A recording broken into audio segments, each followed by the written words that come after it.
रामकृष्ण हरी मंडळी श्री स्वामी समर्थ दरवर्षी अश्विन महिन्याच्या शुक्ल प्रतिपदेपासून शारदीय नवरात्रीची सुरुवात होते। नवरात्रीच्या 9 दिवसांमध्ये दुर्गा देवीच्या 9 वेगवेगळ्या रूपांची पूजा करण्याची परंपरा आहे।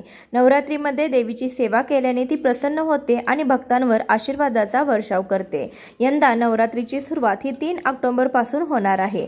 नवरात्रीमध्ये घरोघरी घटस्थापना केली जाते।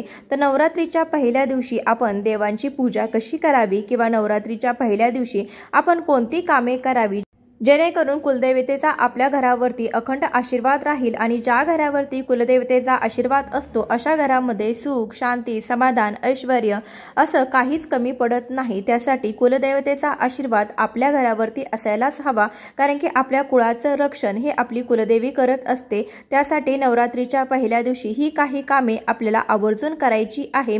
नवरात्रीमध्ये देव हलवावे का किंवा देवांना दररोज अंघोळ कशी घालावी याबद्दलची देखील माहिती मध्ये पुढे देणार आहे। त्यासाठी व्हिडिओ शेवटपर्यंत बघा। चॅनलवर नवीन असाल, पहिल्यांदाच माझे व्हिडिओ पाहत असाल तर नक्कीच चॅनलला सबस्क्राइब करा। वेळ न घालवता आजच्या व्हिडिओला सुरुवात करूया। शारदीय नवरात्र हा हिंदू धर्मातील एक अतिशय महत्त्वाचा सण आहे, जो दुर्गा देवीच्या 9 रूपांची पूजा करण्यासाठी साजरा केला जातो। या काळात घराच्या स्वच्छतेला विशेष महत्त्व असते। असं मानलं जातं की नवरात्रीमध्ये घर स्वच्छ ठेवल्याने नकारात्मक ऊर्जा दूर होते आणि घरामध्ये सकारात्मक ऊर्जेचा वास राहतो। स्वच्छता केल्याने दुर्गा देवीचा आशीर्वाद मिळतो आणि भक्ताच्या मनोकामना पूर्ण होतात। नवरात्रीचा सण वाईटावर चांगल्याच्या विजयाचं प्रतीक आहे, ज्यामध्ये माता दुर्गाने महिषासुरासारख्या राक्षसाचा वध करून वाईटांचा नाश केला।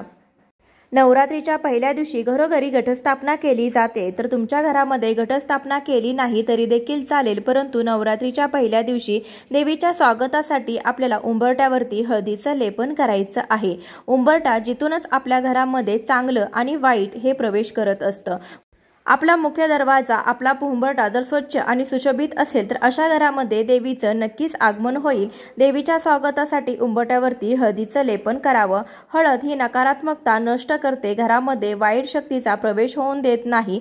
यासाठी हळदीचं लेपन हे अशा सणावाराला आपल्याला उंबरट्यावरती करायचं आहे। थोडेशा हळदीमध्ये गोमूत्र मिक्स करून आपण त्याची एक पेस्ट तयार करायची आहे आणि त्याचं लेपन आपण उंबरट्यावरती करून घ्यायचं आहे। उंबरट्यावरती हळदीचं लेपन केल्यानंतर आपण उंबरट्यावरती छोटीशी रांगोळी काढायची आहे। उंबरट्याच्या दोन्ही बाजूला आपल्याला दिवे लावून घ्यायचे आहेत। त्यानंतर हळदी, कुंकू, पुष्प, अक्षता वाहून उंबरट्याची पूजा करून घ्यायची आहे। उंबरट्याच्या डाव्या बाजूला आपल्याला एक पाण्याने भरलेला कलश असा ठेवायचा आहे। इथे मी हळदीने सारवून घेतलेला आहे। त्यावरती छोटीशी रांगोळी काढून त्यावरती गळ्यापर्यंत येईल इतपत पाण्याने भरलेला कलश ठेवलेला आहे। त्यामध्ये हळदी, कुंकू, अक्षता आणि आपण एक फूल टाकलेलं आहे।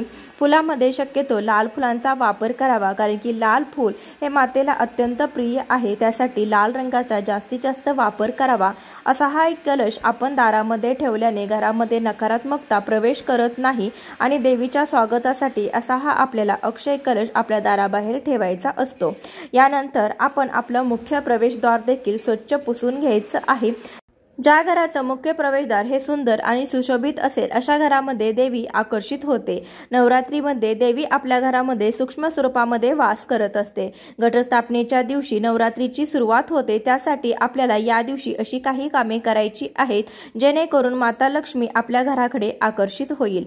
ओल्या कुंकवाने आपल्याला मुख्य प्रवेशद्वारावरती स्वस्तिक हे चिन्ह काढून घ्यायचं आहे। तुम्ही शुभ लाभ असं देखील लिहू शकता। स्वस्तिक काढण्याची योग्य पद्धत मी ते व्हिडिओमध्ये दाखवली आहे। अशा प्रकारे स्वस्तिक काढून घ्यायचं।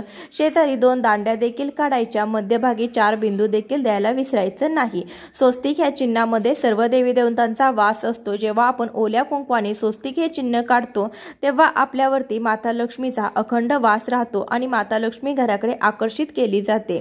स्वस्तिक हे चिन्ह फक्त आपल्याला काढायचं नाही तर स्वस्तिक या चिन्हाची आपल्याला पूजा देखील करायची आहे। हळदी, कुंकू, पुष्प व्हायचं आहे, अक्षता लावायची आहे। त्यानंतर धूप, दीप, निरांजन ओवाळून घेऊन आपण त्या स्वस्तिक या चिन्हाची पूजा करून घ्यायची आहे। त्यानंतर आपल्या मुख्य प्रवेशद्वारावरती आपल्याला आंब्याच्या पानाचं तोरण आवर्जून लावायचं आहे। तर तुम्ही म्हणाल की आम्ही दसऱ्याच्या दिवशी आंब्याचं पानाचं तोरण लावतो, परंतु आंब्याच्या पानामध्ये माता लक्ष्मीला आकर्षित करण्याची एक शक्ती असते आणि कोणत्याही शुभ प्रसंगी आंब्याच्या पानाचं तोरण अवश्य लावावं, कारण की आंब्याच्या पानामध्ये सर्व देवी देवतांचा वास असतो। आंब्याच्या पानाचं तोरण जर आपल्या मुख्य प्रवेशद्वारावरती असेल तर अशा घरामध्ये देवी वास करत असते, आकर्षित होत असते। या पहिल्याच दिवशी तुम्हाला आंब्याच्या पानाचं तोरण न विसरता लावायचं आहे। त्यानंतर आपण आपलं किचन जे आहे तर ते पूर्णपणे स्वच्छ करून घ्यायचं आहे। किचनच्या भिंतीवर देखील आपल्याला ओल्या कुंकवाने स्वस्तिक हे चिन्ह काढून घ्यायचं आहे। स्वस्तिक हे चिन्ह शुभतेचं प्रतीक आहे। कोणत्याही शुभ कार्याची सुरुवात स्वस्तिक या चिन्हाने केल्याने ते कार्य सिद्धीस जात असतं। तर अशा या शुभ प्रसंगी आपल्याला एक स्वस्तिक आपल्या मुख्य दरवाजावरती काढायचं, दुसरं स्वस्तिक आपल्या स्वयंपाकघरावरती काढायचं, तिसरं स्वस्तिक ज्या ठिकाणी तुम्ही तुमची जी मालमत्ता जी काही पैसे ठेवत असाल त्या अलमारीमध्ये तिजोरीवरती तुम्हाला ओल्या कुंकवाने स्वस्तिक हे चिन्ह काढायचं आहे। त्यानंतर एक स्वस्तिक तुम्हाला तुमच्या देवघराच्या भिंतीवरती देखील काढायचं आहे। अन्नपूर्णा मातेला समर्पित असा एक आपल्याला दिवा लावायचा आहे। दिव्याचं तोंड हे उत्तरेकडे करायचं, म्हणजे आपली जी प्रगती आहे तर ते उत्तर राहत असते। दिव्याला देखील हळदी कुंकू गंध अक्षदा फूल वाहून घ्यायचं। स्टोला देखील हळदी कुंकू गंध पुष्प अक्षदा वाहून आपण स्टोची देखील पूजा करून घ्यायची आहे।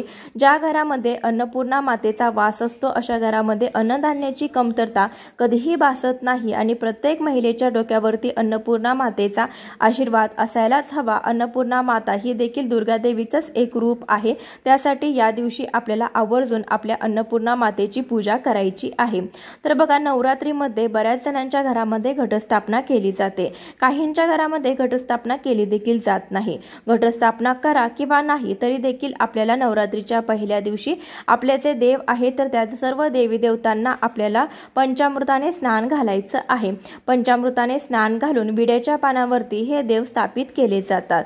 तर बघा, काही जणांकडे घटस्थापना केली जात नाही, मग देव हलवावे का, देवांना रोज स्नान घालावं का असा प्रश्न देखील मनामध्ये येतो। तर आपण जी घटस्थापना करत असतो तर ती संपूर्णपणे आपल्या कुळाचाराप्रमाणे आपल्या परंपरेप्रमाणे करत असतो, कारण की घटस्थापना ही प्रत्येक भागामध्ये वेगवेगळी केली जाते। आपल्या परंपरेनुसार ती घटस्थापना केली जाते। त्यासाठी तुमच्या कुळामध्ये जी काही घटस्थापना करण्याची परंपरा आहे त्या पद्धतीने तुम्ही घटस्थापना करू शकता। घटस्थापनेच्या दिवशी आमच्याकडे देव हे विड्याच्या पानावरती घटी बसवले जातात आणि त्यानंतर हे देव हलवले जात नाहीत। म्हणजे पहिल्या दिवशी पंचामृताने स्नान घालून सर्व देव हे विड्याच्या पानावरती विराजमान केले जातात। त्यानंतर दसऱ्याच्या दिवशीच हे देव पुन्हा हलवून त्यांना स्नान घालून पूजा केली जाते, तोपर्यंत यांना अंघोळ घातली जात नाही।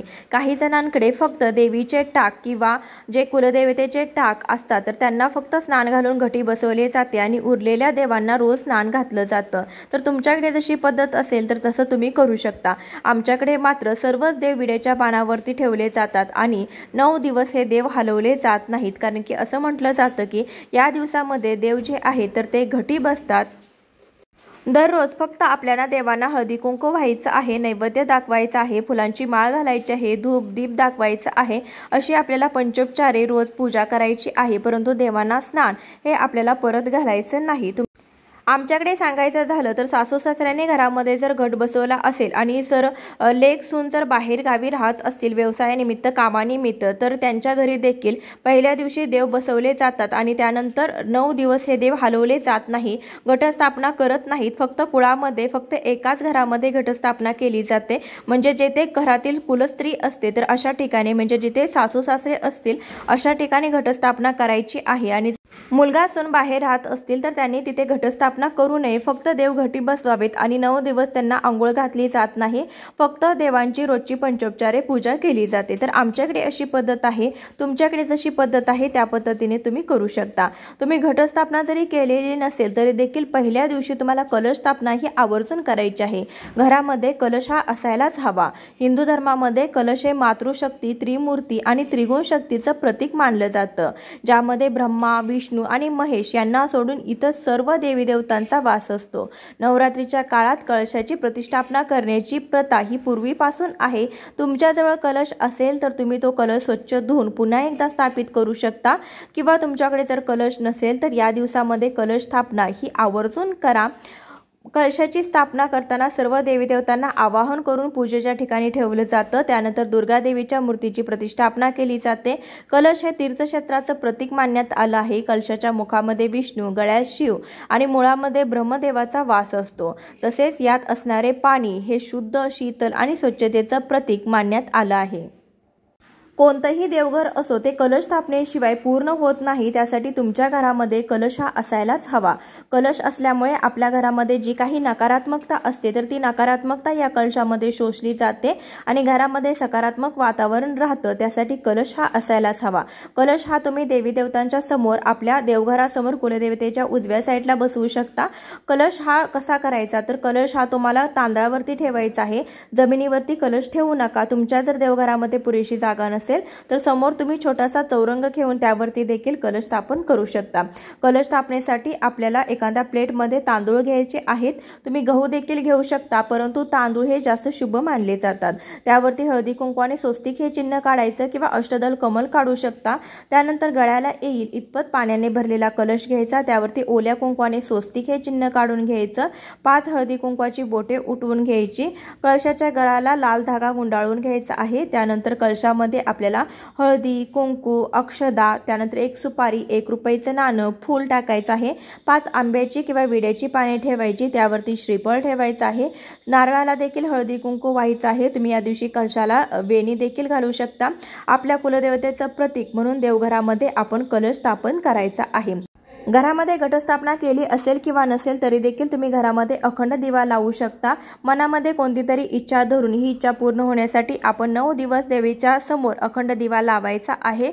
अखंड दिवा लावल्यामुळे आपल्या सुख समृद्धी ऐश्वर्याची प्राप्ती होते। अखंड दिवा लावत असताना तुम्ही ती अखंड दिवा लावल्यानंतर घरामध्ये कुलूप घालून कुठेही बाहेर जायचं नाही। अखंड दिवा घरामध्ये लावल्यानंतर तो विझू नये यासाठी देखील आपल्याला लक्ष ठेवायचं आहे। अखंड दिव्यामध्ये सकाळ संध्याकाळ आपल्याला तेल घालायचं आहे। अखंड दिवा लावताना त्याची वात ही आपल्याला 1.25 हाताच्या मापाची वात घ्यायची आहे। त्यानंतर अखंड दिव्याला काजळी आल्यानंतर ती काजळी काढून घ्यायची आहे। 9 दिवस हा दिवा विझता कामा नये, कारण की अखंड दिवा विझला तर ते शुभ मानलं जात नाही। अखंड दिवा कसा लावावा याबद्दलचा प्रत्यक्ष व्हिडिओ आपल्या चॅनलवरती अपलोड झालेला आहे, तो पाहून तुम्ही घरामध्ये अखंड दिवा लावू शकता। नवरात्रीच्या पहिल्या दिवशी घटस्थापना केली असेल किंवा नसेल तरी देखील तुम्हाला ही काही कामे आवर्जून करायची आहे, जेणेकरून आपल्या घरावरती आपल्या कुटुंबावरती देवीचा वरदहस्त हा कायमस्वरूपी राहील, तिचा आशीर्वाद आपल्या कुटुंबावरती राहील आणि ज्या घरामध्ये कुलदेवतेचा आशीर्वाद असो त्या घराची भरभराट ही कायम होत असते।